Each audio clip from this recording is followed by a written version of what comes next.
Ayos. Kung matatalo mo ako, ibibigay ko sa iyo ang isang gabi. Pero siguradong hindi mo ako matatalo. Isang exchange student na Pilipino, huwag mo kaming patawanin. Dapat ka pa ngang magpasalamat na pinapansin ka namin. Tama. Kung matatalo niya ako, ibibigay ko rin ang isang gabi ko. Imposible namang mangyari iyon. 6 na babaeng estudyanteng puti na nakasuot ng bikini ang nakapalibot sa isang estudyanteng Pilipino at tinutuya siya. Isang bansang kapuluan ng bansa mo, ano naman ang kaya mong gawin sa dagat? Magaling daw lumangoy ang mga lalaking Pilipino? Kumain ka na lang ng balot at mag-aral sa silid-aralan. Seryoso ka ba sa paghamon sa amin?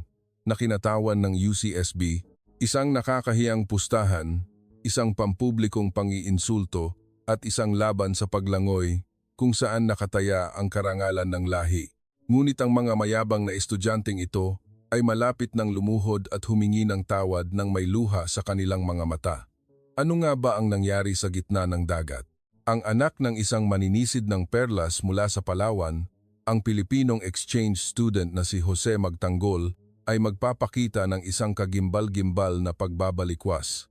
Ngayon na magsisimula ang lahat, alas 3 ng hapon, sa ilalim ng mainit na sikat ng araw sa Pasipiko, ang Campus Point Beach ng University of California, Santa Barbara ay puno ng mga estudyante. Pagkatapos ng kanilang mga klase sa hapon, ito ang kanilang malayang oras upang magtipon at magpahinga. Ang tunog ng mga alon, ang huni ng mga seagull, at ang halakhakan mula sa iba't ibang dako ay naghahalo sa hangin. Si Jose Magtanggol, na kumukuha ng kursong Marine Biology, ay tahimik na nakaupo sa isang bangko sa tabi ng dagat, pinagmamasdan ang karagatan, 20 taong gulang, may taas na 182 cm. Matipuno ang pangangatawan, at kapansine-pansin ang kanyang balat na kulay kayumanggi na sinunog ng araw. Bilang isang atleta, walang sobrang taba sa kanyang katawan, at may mga bahagyang peklat sa kanyang mga braso mula sa palakasan. Nakasuot siya ng itim na sportswear, at hindi katulad ng ibang mga estudyante na nag-iingay at nagbibiruan, tahimik lamang siyang nakatitig sa abot tanaw. Hoy, tingnan ninyo. Iyon ang Pilipinong exchange student. Sa biglaang narinig na boses sa Ingles, itinaas ni Jose Magtanggol ang kanyang mukha. 6 na babaeng estudyanteng puti ang papalapit. Lahat sila ay nakasuot ng magagarang bikini. Tila isang fashion show, puno ng kumpiyansa ang kanilang paglakad.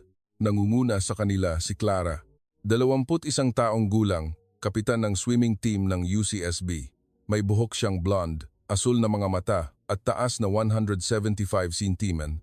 Ipinagmamalaki niya ang kanyang balingkinitang katawan na hinubog ng pagsasanay. Ang kanyang pulang bikini ay lalong nagpapatingkad sa kanyang maputing balat. Higit sa lahat, nangingibabaw ang kayabangan sa kanyang mukha. Narinig ko na magagaling daw kayong mga Pilipino. Totoo ba iyon?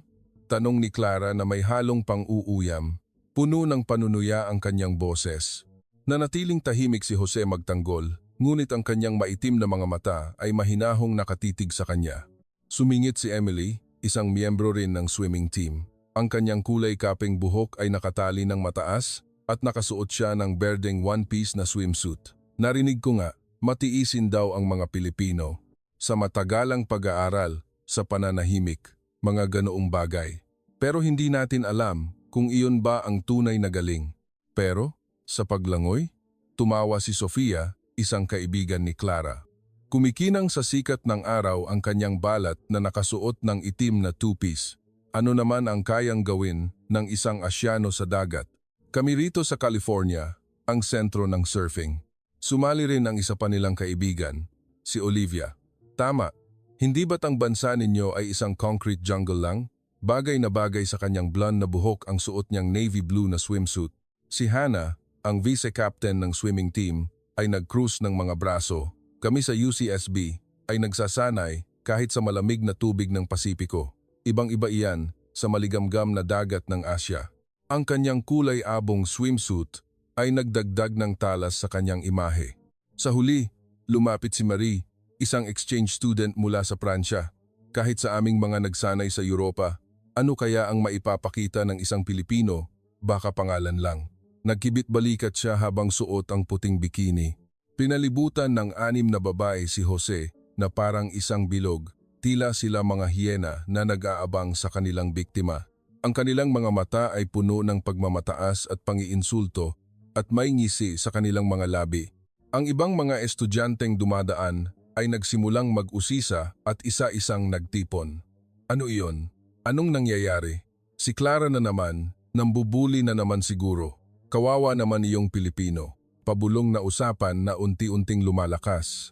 Sa isang iglap, halos 30 tao na ang nanonood. Ang ilan ay kinuha na ang kanilang mga smartphone, handa nang kumuha ng video. May iaalok akong isang masayang bagay, isang hakbang pasulong ni Clara, isang mapanuksong ngiti ang gumuhit sa kanyang mga labi. Nang halos isang hakbang na lang ang layo niya kay Jose, ang amoy ng kanyang pabango ay humalo sa amoy alat ng hangin. Labanan sa paglangoy, gusto mo? Ikaw at ako. Dahan-dahang tumayo si Jose magtanggol. Noong nakaupo siya, hindi gaanong halata, ngunit nang tumayo siya, kitang-kita ang kanyang pangangatawan. Mas matangkad siya ng isang ulo kay Clara at kahit sa ilalim ng kanyang sportswear, ramdam ang kanyang matipunong mga kalamnan. Ngunit ang kanyang ekspresyon ay nanatiling kalmado. Hindi na kailangan. Ang kanyang boses ay mababa at mahinahon. Bagamat hindi perpekto ang kanyang pagbigkas sa Ingles, malinaw na naintindihan ang kahulugan. Natatakot ka ba? Pangaasar ni Clara. O alam mo nang matatalo ka kaya ayaw mo na lang ng walang kwentang laban? Sige, gagawin kong mas interesante. Biglang sigaw ni Clara.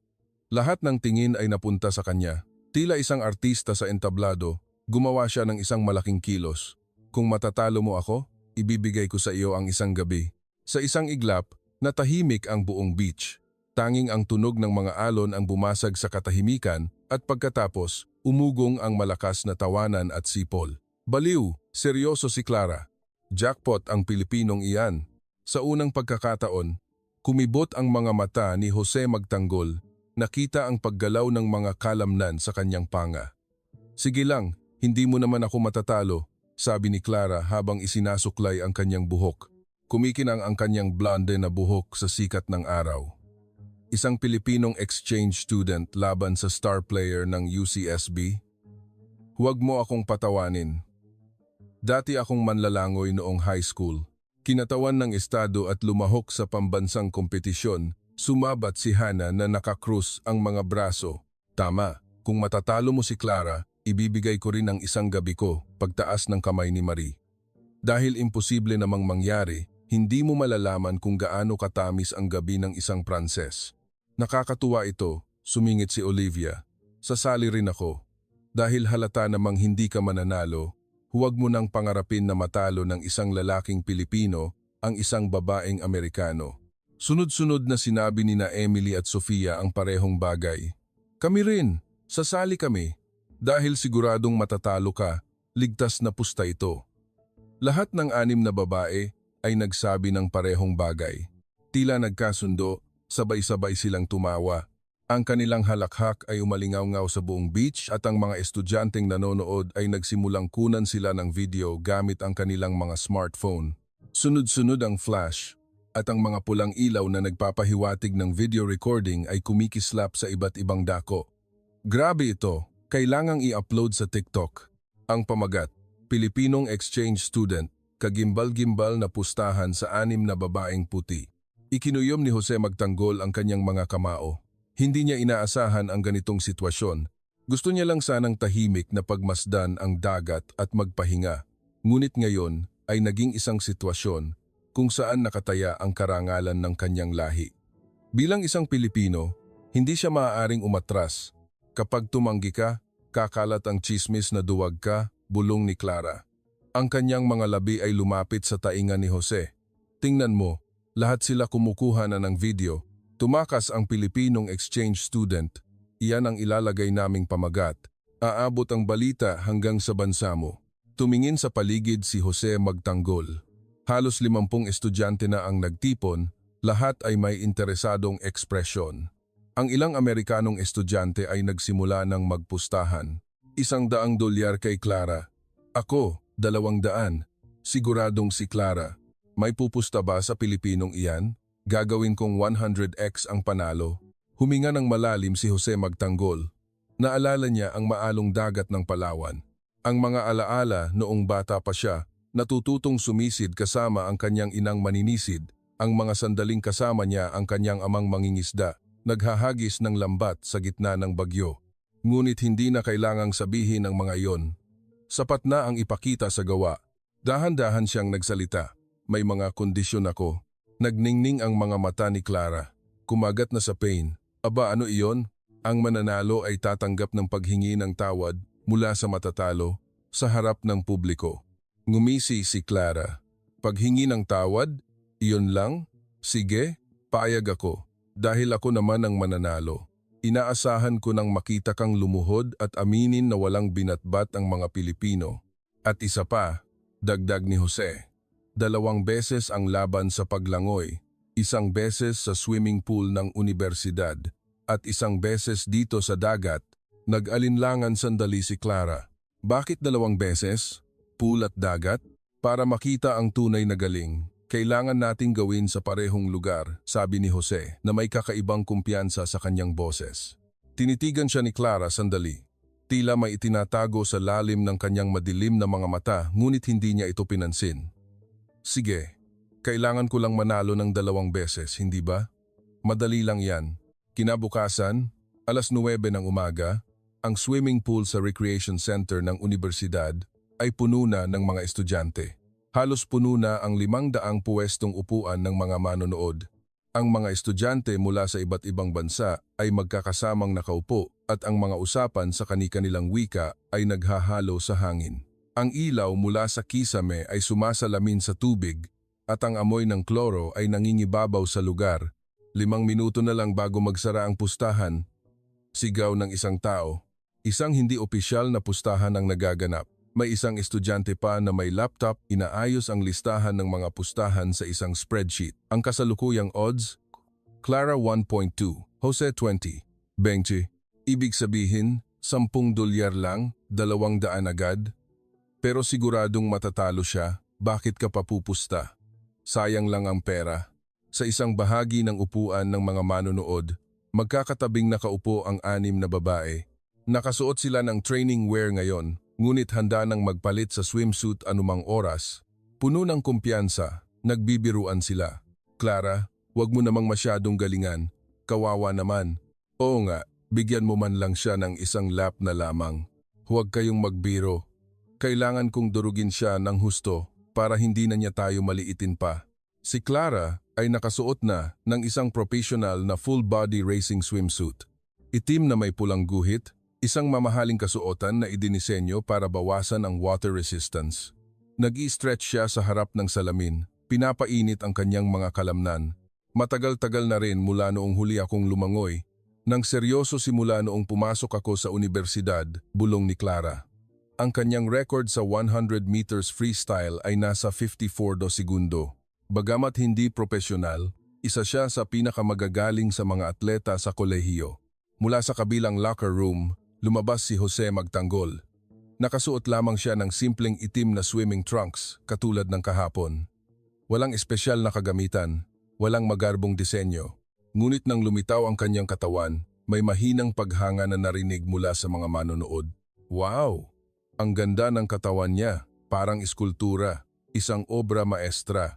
Pero hindi ibig sabihin na magaling siyang lumangoy dahil lang maganda ang katawan niya.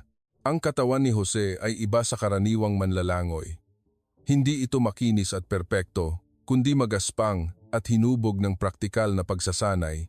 May mga lumang peklat sa kanyang likod at bahagyang mga marka sa kanyang braso na tila mga tattoo, mga bakas ng kanyang mahirap na nakaraan. Tahimik siyang tumayo sa harap ng starting block. Tila hindi niya alintana ang mga tingin at ingay sa paligid. Tahimik lamang siyang nakatitig sa tubig, inaayos ang kanyang paghinga. Lumabas si Clara na may mayabang na paglakad. Umugong ang mga sipol at sigawan mula sa mga manonood. Clara, ipakita mo ang lakas ng Amerika. Durugin mo ang Pilipinong iyan. Itinaas ni Clara ang kanyang kamay bilang pagbati sa mga manonood. Tila nagwagi na, may ngiti siya sa kanyang mga labi at tumayo siya sa lane sa tabi ni Jose. Handa ka na? Tanong ni Clara sa Ingles. Tumango lang si Jose. Huwag kang magsisi mamaya. Ipapakita ko sa iyo kung gaano ako kabilis. Isang estudyanteng taga-Canada na nagsisilbing referee ang humawak ng mikropono.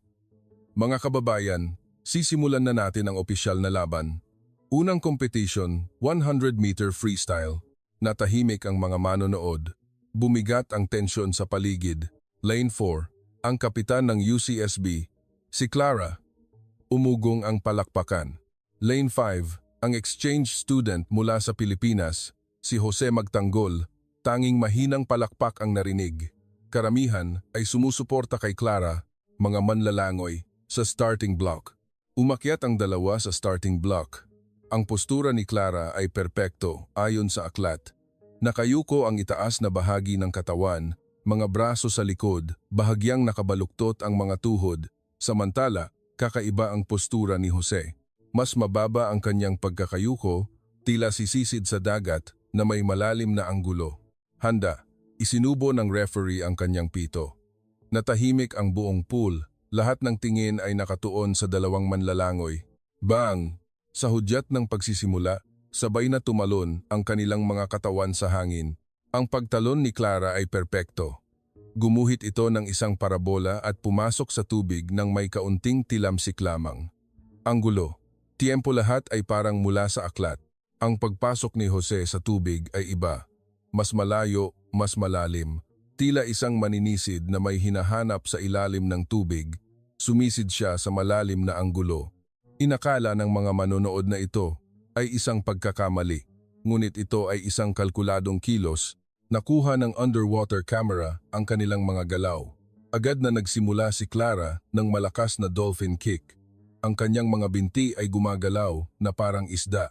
Pagkatapos ng 15 metro sa ilalim ng tubig, umahon siya sa ibabaw dahil hanggang 15 metro lang ang pinapayagan sa ilalim ng tubig. Nangunguna si Clara.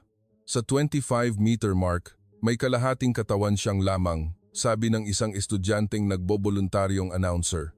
Ang porma ni Clara ay napakaganda. Ang kanyang mga braso ay eksaktong humahawi sa tubig at sa bawat tatlong hagod, lumingon siya sa gilid para huminga.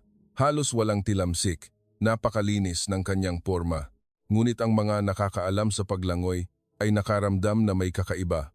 Ang estilo ni Jose ay natatangi. Minimal ang galaw ng kanyang mga braso, ngunit ang kanyang puwersa ay kahanga-hanga. Higit sa lahat, ang kanyang katawan ay tila kaisa ng tubig, napakanatural, tila isang lumba-lumba na lumalangoy. Sa 50-meter turning point, ipinakita ni Clara ang isang perpektong pagliko. Habang papalapit sa pader, umikot siya at malakas na sinipa ang pader gamit ang kanyang mga paa. Muling nag-dolphin kick sa ilalim ng tubig para pabilisin ang sarili. Ngunit ang pagliko ni Jose ay ikinagulat ng lahat. Bago pa man dumikit sa pader, umikot siya ng halos 180 degrees. Mas malalim siyang sumisid kaysa sa karaniwang pagliko. At pagkatapos sipain ang pader, mas matagal siyang nanatili sa ilalim ng tubig. Ano iyon? Hindi ba iyon pagkakamali? Masyadong matagal siyang nasa ilalim? Ngunit hindi iyon pagkakamali. Si Jose ay nagpakita ng kahangahangang bilis sa ilalim ng tubig. Sa mas malalim na bahagi kung saan mas kaunti ang water resistance, patuloy siya sa malakas na pagsipa. At sa 70-meter mark, saka lamang siya umahon. Ano? Humahabol siya. Totoo nga. Ang distansya nila ni Clara ay kitang-kitang lumiliit. Naramdaman din ito ni Clara, ang presensya sa kabilang lane na unti-unting lumalapit. Ano ito? Bakit siya humahabol? Nag-aalala si Clara sa kanyang isip. Mas pinabilis niya ang kanyang mga hagod, pinaikli ang kanyang paghinga, dinagdagan ang bilang ng mga hagod. Ngunit sa kabila nito, patuloy na lumiliit ang agwat. Sa 80-meter mark, halos magkatabi na sila. Nagsimulang mag-ingay ang mga manonood. Hoy! Humahabol si Jose Magtanggol! Imposible! Sa unang pagkakataon, nakita ang kaba sa mukha ni Clara. Ibinuhos niya ang lahat sa natitirang 20 metro. Nagsimula siya ng kanyang huling sprint. Nagwala ang kanyang mga braso, inilabas ang lahat ng kanyang lakas. Ngunit sa sandaling iyon, isang kamangha-manghang pagbabago ang nangyari kay Jose. Tila nag-iipon lang siya ng lakas kanina. Bigla siyang nagpakawala ng isang pambihirang bilis. Ang kanyang katawan ay tila lumulutang sa ibabaw ng tubig habang sumusulong. 90 metro. Naunahan na ni Jose si Clara.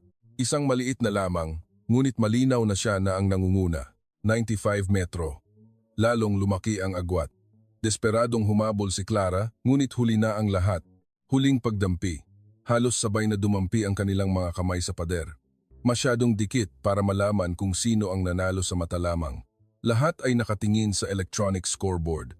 Lumabas ang resulta. Jose magtanggol, 52.37 segundo. Clara, 52,9 segundo. 0.54 segundong pagkakaiba. Isang maliit na lamang, ngunit isang malinaw na panalo. Natahimik sandali ang pool. Isang resultang hindi inaasahan ng lahat. Umahon si Clara at humihingal. Hindi makapaniwala ang kanyang mga asul na mata habang nakatitig sa scoreboard. Paano? Hindi maaari ito. Si Jose ay tahimik na umahon mula sa tubig. Walang bahid ng pagod, kalmado ang kanyang mukha. Tila isang magaang warm-up lang ang natapos niya. Teka.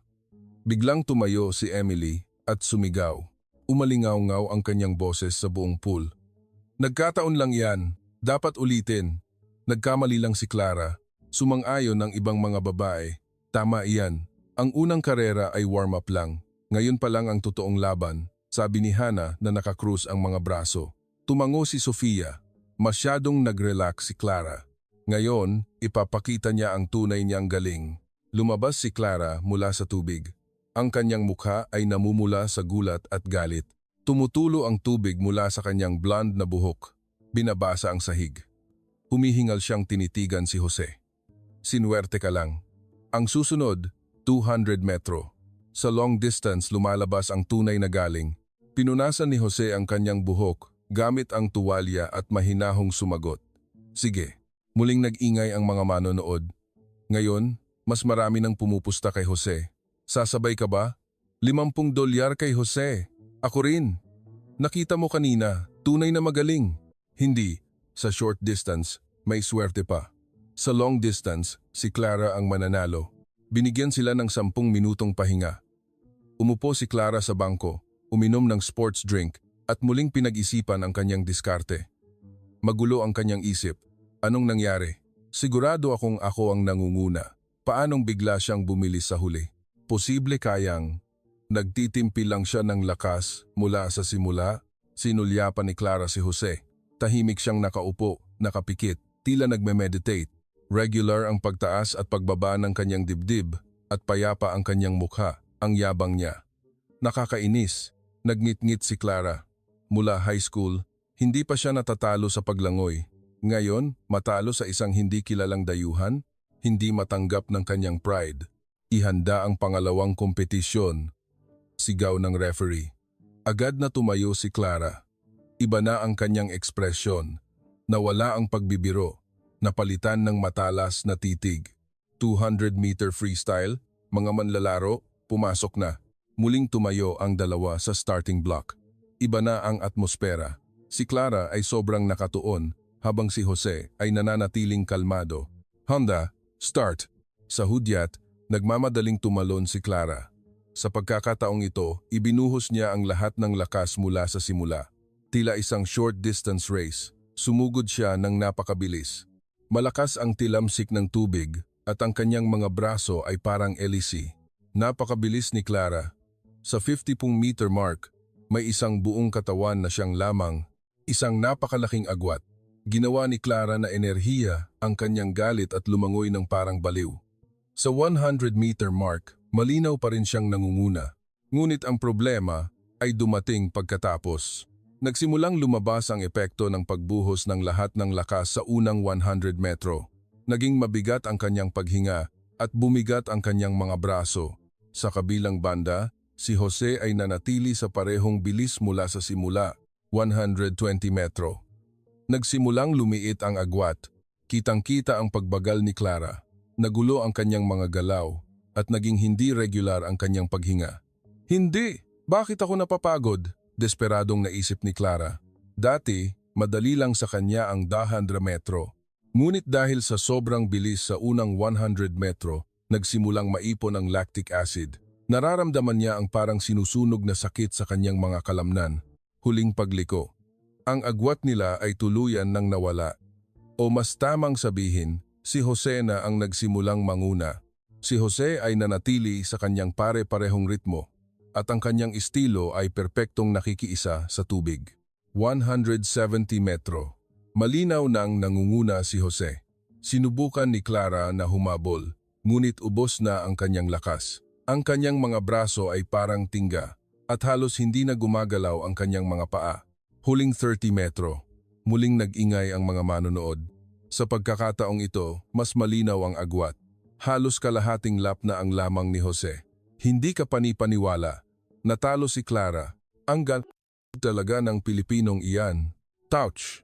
Unang dumampi si Jose sa pader. Walang duda sa pagkakataong ito. Jose magtanggol, 1 minuto 58.22 segundo. Clara, 2 minuto 0,45 segundo. Mahigit 2 segundong pagkakaiba. Isang malinaw na panalo. Nakasandal si Clara sa pader, humihingal ng malakas. Namuo ang luha sa loob ng kanyang goggles. Masakit matalo, ngunit hindi niya maintindihan. Paano niya napanatili ang ganoong bilis? Bakit hindi siya napapagod? Si Jose ay kalmadong umahon. Medyo mabilis ang kanyang paghinga, ngunit agad itong bumalik sa normal. Pinunasan niya ang kanyang buhok habang tinitingnan si Clara. Bukas, sa dagat, ang kanyang boses ay kalmado, ngunit may kakaibang kumpiyansa. Biglang tumayo si Clara. Tumalsik ang tubig sa sahig. Sige, iba sa dagat. May mga alon, may agos. Ibang-iba ang laban doon. Tama po kayo. Bahagyang ngumiti si Jose. Iba nga ang dagat sa pool. Ang ngiting iyon ay tila may masamang pahiwatig, ngunit nagtiimbagang si Clara. Wasak na wasak ang kanyang pride. Bukas, hindi siya maaaring matalo. Ibibigay niya ang lahat para manalo. Galit na humihinga, naglakad si Clara patungo sa locker room. Nagmamadaling sumunod ang ibang mga babae. Clara, ayos ka lang? Anong nangyari? Hindi ako maaaring matalo. May kakaiba sa kanya. Hindi siya ordinaryo. Nagkagulo ang mga manonood.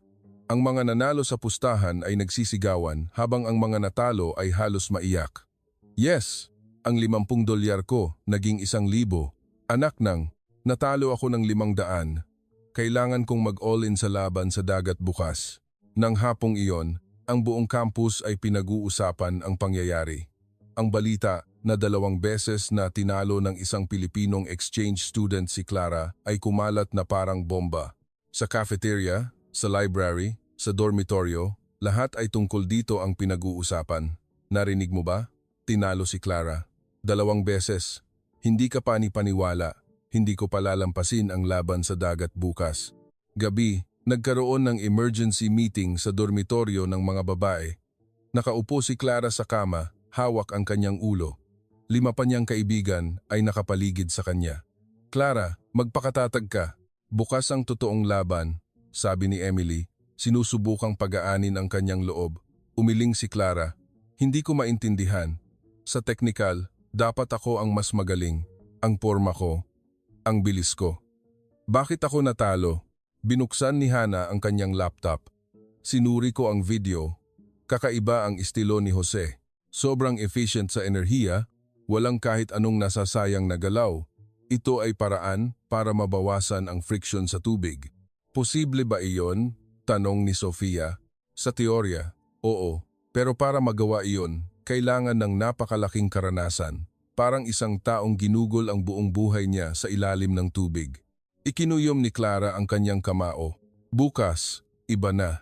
Ang dagat ang aking teritoryo. Lumaki ako sa mga beach ng Santa Barbara, nagsanay sa Hawaii. Alam ko kung paano basahin ang mga alon, kung paano harapin ang agos. Master ko na ang lahat. Maingat na nagtanong si Marie. Paano kung matalo ka rin bukas? Natahimik ang buong silid. Walang gustong pag-usapan ang posibilidad na iyon. Ang pustahan na ginawa nilang 6, ang nakakahiyang kondisyon na maaaring magkatotoo. Lahat sila ay natigilan. Hindi. Mariing sabi ni Clara, hinding-hindi ako matatalo. Kahit mamatay, hindi ako matatalo. Samantala, si Jose magtanggol ay mag-isang naglalakad sa Campus Point Beach. Malamig ang hangin ng gabi, ngunit hindi niya ito ininda. Habang nakikinig sa tunog ng mga alon, naalala niya ang kanyang pagkabata. Jose, anak, Hindi dapat katakutan ng dagat. Respetuhin mo ito at tatanggapin ka rin niya. Umalingaw-ngaw sa kanyang tainga ang boses ng kanyang yumaong ina. Ang kanyang ina, isang maninisid mula sa Palawan, ang nagturo kay Jose kung paano ituring ang dagat bilang isang tahanan. Kinabukasan, 10:00 ng umaga, ang beach ay mas siksikan kaysa kahapon. Mahigit 1,000 tao ang nagtipon. Maging ang dekano ng unibersidad ay dumating para manood, ganoon kalaki ang naging usapan tungkol sa laban. Ang taas ng alon ngayon ay 1 hanggang 1.5 metro. Ang hangin mula sa hilagang kanluran ay may bilis na 5 metro bawat segundo, sabi ng isang estudyanteng may hawak na mikropono. Mukhang kalmado ang dagat sa unang tingin, ngunit may bahagyang pag-alon. Para sa mga sanay na manlalangoy, sapat na itong maging isang hamon. Huling tawag sa pustahan. Ang kabuuang pusta ay umabot na ng $50,000. Ang laki ng pustahan ay ibang-iba na rin. Maging ang mga senior students ay hayagan ng sumasali. At kapansin-pansin, dumami ang pumupusta kay Jose. Ang 2 panalo niya kahapon ay nagpabago sa isip ng mga tao. Unang lumitaw si Clara sa beach. Nakasuot siya ng itim na full-body swimsuit. Gawa ito sa material na ginagaya ang balat ng pating na nagbabawas ng water resistance. Tinanggal niya ang kanyang salaming pang-araw at pinagmasdan ang dagat. Binabasa niya ang pattern ng mga alon, ang direksyon ng hangin at ang daloy ng agos. May agos mula sa hilagang kanluran. Sa gitna, aanurin ka patagilid. Kailangan mong ayusin ang anggulo mo mula sa simula. Analisis niya bilang isang eksperto. Tunay siyang dalubhasa sa paglangoy sa dagat. Lumitaw din si Jose. Suot pa rin ang simpleng itim na trunks. Ngunit may kakaiba sa kanya ngayon. Ang kanyang tingin ay mas malalim at ang kanyang ekspresyon habang nakatingin sa dagat ay may bahid ng pananabik. Naglakad si Jose nang nakayapak sa buhanginan, naramdaman ng mga alon. Ang malamig na tubig dagat ay pumasok at lumabas sa pagitan ng kanyang mga daliri. Pumikit siya at huminga ng malalim. Ang maalat na hangin ay pumuno sa kanyang mga baga. Ang ruta ay mula rito hanggang sa pulang buoy na iyon, pabalik-balik 2 kilometro, malakas na paliwanag ng referee. Isang malaking pulang buoy ang lumulutang sa layong 1 kilometro. Kung may panganib sa gitna, itaas agad ang kamay para sa hudyat. May mga rescue boat na nag-aabang. 4 na rescue boat ang nakaposisyon sa paligid ng ruta. Mga manlalaro, sa starting line. Tumabi si Jose kay Clara. Inaamin ko, natalo ako kahapon, sabi ni Clara sa mababang boses. Pero iba ang dagat. Dito, karanasan ang tunay na galing. Daan-daang beses na akong lumangoy sa Pasipiko. Hindi sumagot si Jose, tumango lang. Handa. Itinaas ng referee ang starting pistol. Natahimik ang beach. Bang! Sa putok, sabay silang tumakbo patungo sa mga alon. Malamig na tubig dagat ang bumalot sa kanilang katawan. Ibang-iba ang pakiramdam sa pool. Ang maalat na tubig ay pumapasok sa ilong at bibig, at ang mga alon ay yumuyugyog sa kanilang katawan. Unang sumugod si Clara. Sinusuong niya ang mga alon. Kapag may malaking alon, sumisisid siya sa ilalim. Kapag maliit, nilalagpasan lang niya. Isang napakahusay na diskarte ng isang bihasa. Nangunguna si Clara. Sa 100-meter mark, may 10 metro na siyang lamang. Umalingaw-ngaw ang boses mula sa speaker. Nagsigawan ang mga manonood. Iyan si Clara. Sa dagat makakabawi na siya. Ngunit ang mga mapanuring manonood ay nakapansin ng kakaiba. Ang paglangoy ni Jose ay natatangi. Hindi niya kinakalaban ang mga alon. Sa halip, sumasabay siya sa ritmo nito. Kapag tinutulak siya ng alon, ginagamit niya ang puwersa nito para sumulong. Kapag humihila, ibinababa niya ang kanyang katawan para bawasan ang resistensya. 300 metro. Gaya ng inaasahan, nagsimula ang agos mula sa hilagang kanluran. Ang agos na tumutulak patagilid ay humahadlang sa kanilang direksyon.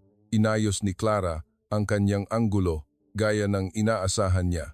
Ngunit mas malakas ang agos kaysa sa kanyang inakala. Shit, ang lakas! Mas lalo niyang pinabilis ang kanyang paghagod, sinusubukang labanan ang agos. Ngunit mas lalo lang siyang napagod. Samantala, iba ang diskarte ni Jose. Hindi niya nilabanan ang agos, kundi lumangoy siya ng pahilis. Tila lumilihis siya sa ruta, ngunit sa katotohanan, Ginagamit niya ang lakas ng agos para mas mabilis na sumulong, 500 metro. Kitang-kitang lumiliit ang agwat. Bumagal si Clara, naubos ang lakas sa pakikipaglaban sa alon at agos. Samantala, si Jose ay tila kaisa ng tubig. Humahabol siya.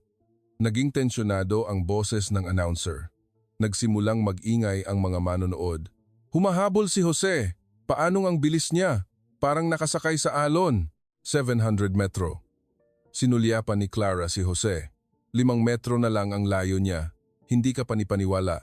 Siya dapat ang eksperto sa dagat. Paano siya nahahabol ng ganito kadali? Hindi ako maaaring matalo ulit. Desperadong pinabilis ni Clara. Ngunit ubos na ang kanyang lakas. 900 metro.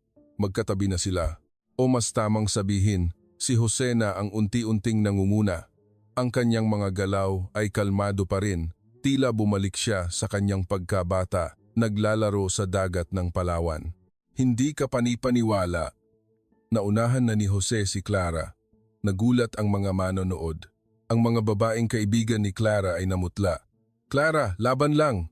Huwag kang susuko. Sa pagliko sa 1 kilometer buoy, lalong lumaki ang agwat. Mabilis na kumapit at umikot si Jose, habang si Clara ay nahirapan at nasayang ang oras. Kapag ubos na ang lakas, bumabagal din ang pag-iisip. Nagsimula na ang pabalik na ruta. Ngayon, ang agos ay direktang sumasalubong sa kanila. Mas mahirap na bahagi. Ibinuhos ni Clara ang lahat ng natitirang lakas. Ngunit nasa hangganan na siya. Hirap na siyang huminga at nanlalabo na ang kanyang paningin. 1.3 kilometer. Biglang pinulikat ang kanang binti ni Clara. Nanigas ang kanyang kalamnan dahil sa malamig na tubig at sobrang pagod. Sa isang sigaw, nagsimulang lumubog ang katawan ni Clara. Hindi niya maigalaw ang kanyang binti na walan ng balanse. Hindi niya kayang lumutang gamit lang ang mga braso.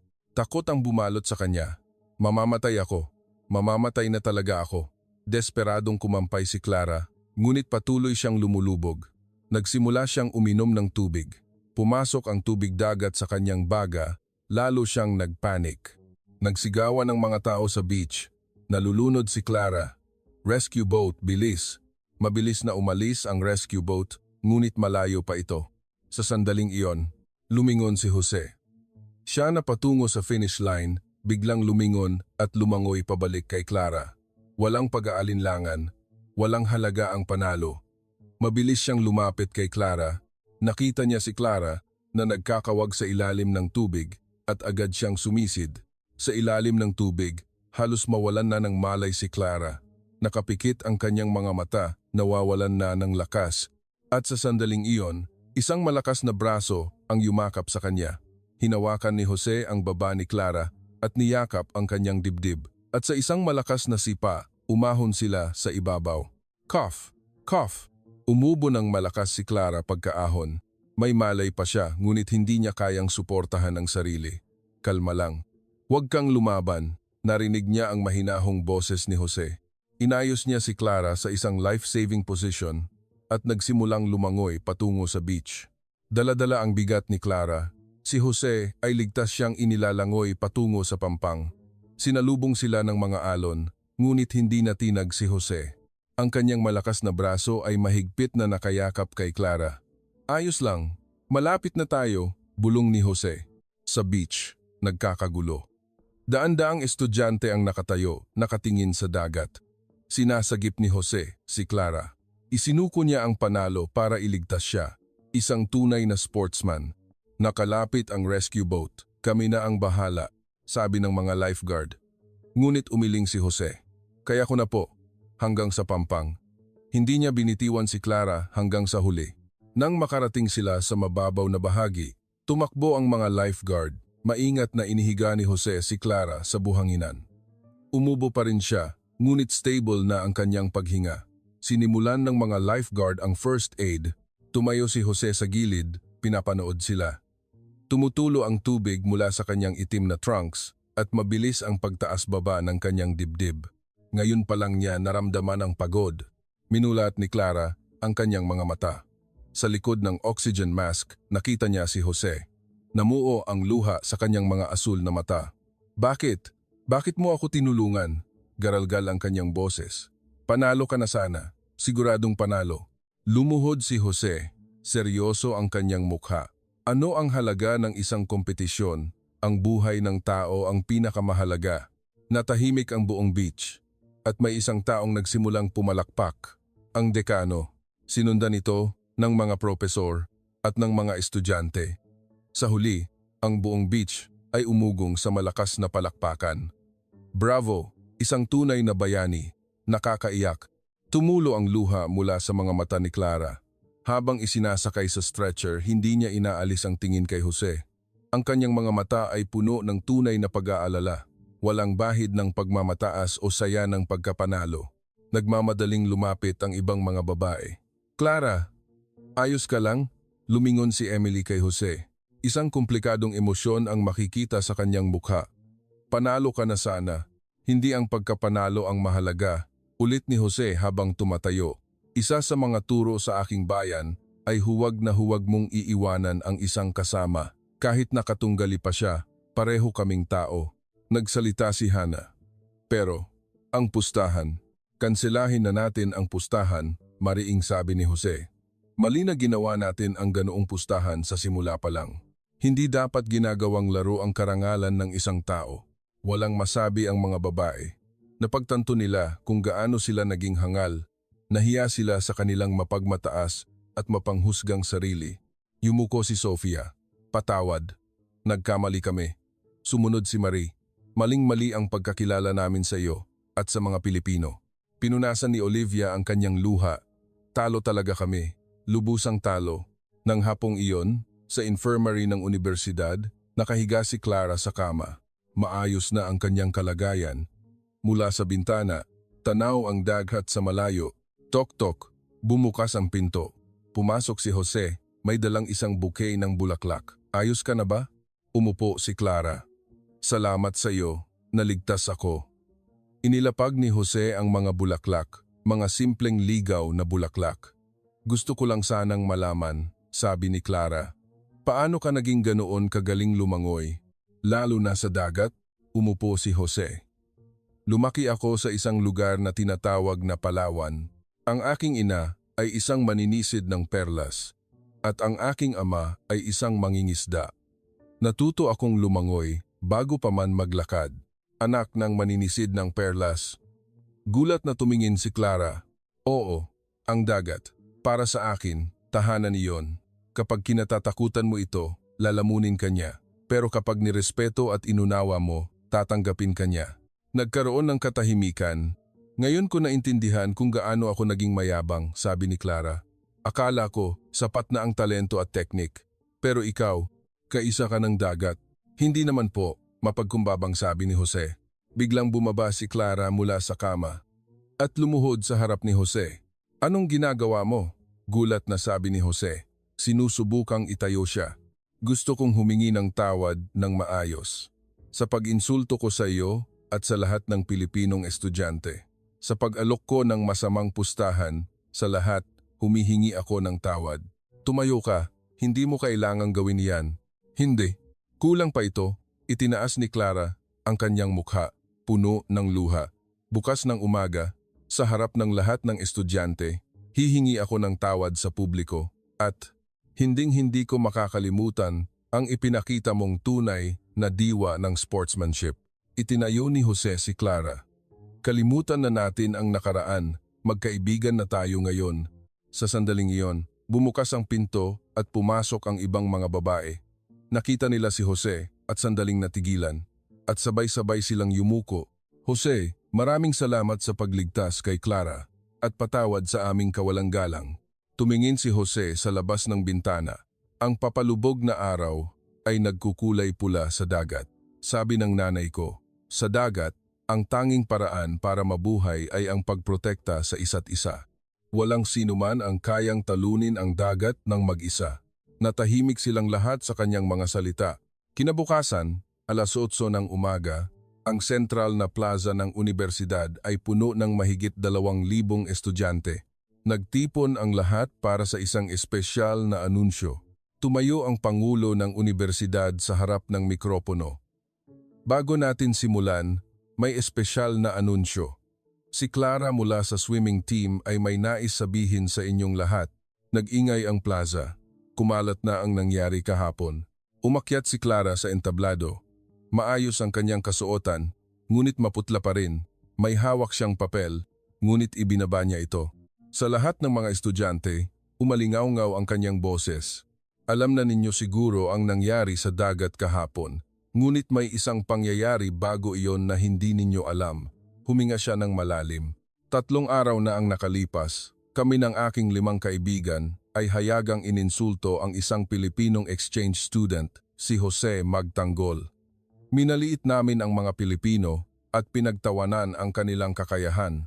Lalong natahimik ang plaza at ang mas masahol pa, nag-alok kami ng isang nakakahiyang pustahan. Kung mananalo siya, makakasama niya kami ng isang gabi.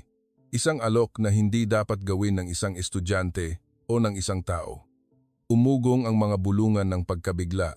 Ang aming kayabangan at diskriminasyon sa lahi ay lumampas na sa hangganan. Nabulag kami sa pagiging puti at minaliit ang mga exchange student mula sa Asia. Ngunit tinanggap ni Jose ang aming insulto ng tahimik at nag-alok siya ng isang marangal na laban. Ang resulta, ang aking pagkatalo. Sa pool at sa dagat, tumingin siya sa grupo ng mga exchange student kung saan nakatayo si Jose. Kahapon, nang malapit na akong malunod, isinuko ni Jose ang kanyang siguradong panalo para iligtas ako. Walang pag-aalinlangan. Sa sandaling iyon, napagtanto ko kung sino ang tunay na sportsman, kung ano ang tunay na karangalan. Lumakas ang boses ni Clara. Kami ang nagkamali. Lubusang nagkamali. Natutunan ko na ang tunay na lakas ay hindi nagmumula sa talento o teknik, kundi sa puso. Bumaba siya mula sa entablado at lumakad papunta sa grupo ng mga exchange student at tumayo sa harap ni Jose. Jose, at sa lahat ng Pilipinong estudyante, yumuko ng malalim si Clara at lumuhod. Mula sa puso, humihingi ako ng tawad. Patawarin ninyo kami. Sumunod ang 5 pang babae, lumapit at lumuhod. Patawad, nagkamali kami. Sa harap ng 2,000 tao, 6 na babaeng puti ang lumuhod at humingi ng tawad sa isang Pilipinong estudyante. Isang kagimbal-gimbal na eksena. Lumapit si Jose. Tumayo kayo, mahinahon ang kanyang boses. Pinatawad ko na kayo. Ngayon, tumayo kayo at harapin natin ang isa't isa bilang kapwa estudyante.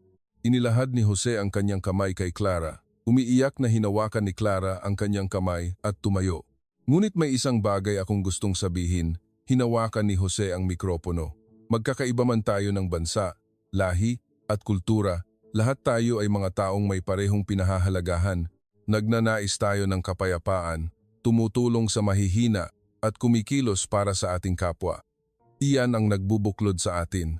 Sa halip na maliitin ang isa't isa, sana ay matuto tayong rumespeto at matuto mula sa isa't isa. Yumuko si Jose. Sa sandaling iyon, nagsimulang pumalakpak ang Pangulo. Napakahusay, iyan ang tunay na diwa ng isang estudyante. Sinundan ito ng mga propesor, staff at lahat ng estudyante. Umugong ang palakpakan sa buong plaza. Ngayon, natuto tayo ng isang mahalagang aral, sabi ng Pangulo. Ang ginawa ni G. Jose Magtanggol ay magiging isang halimbawa sa ating universidad at bibigyan namin siya ng isang espesyal na parangal para sa kanyang ipinakitang sportsmanship. Pagkatapos ng pagtitipon, naglalakad si Jose sa beach. Jose! Lumingon siya at nakita si Clara at ang kanyang mga kaibigan. Pwedeng sumabay? Tumango si Jose. Naglakad silang 7 sa tabi ng dagat. Salamat talaga, sabi ni Emily. Tinuruan mo kami ng isang mahalagang aral. Wala akong itinuro, ngumiti si Jose. Ginawa ko lang kung ano ang natutunan ko. Lahat ba ng Pilipino ay kasing galing mong lumangoy? Tanong ni Hana. Hindi, tumawa si Jose. Espesyal na kaso ako. Ngunit bawat Pilipino ay may kanya-kanyang galing. Ngayon naiintindihan na namin, sabi ni Marie. Ang tunay na lakas ay hindi sa pagtalo sa iba, kundi sa pagiging malakas ng magkakasama. Tumingin si Clara kay Jose. Gusto kong matuto mula sa iyo.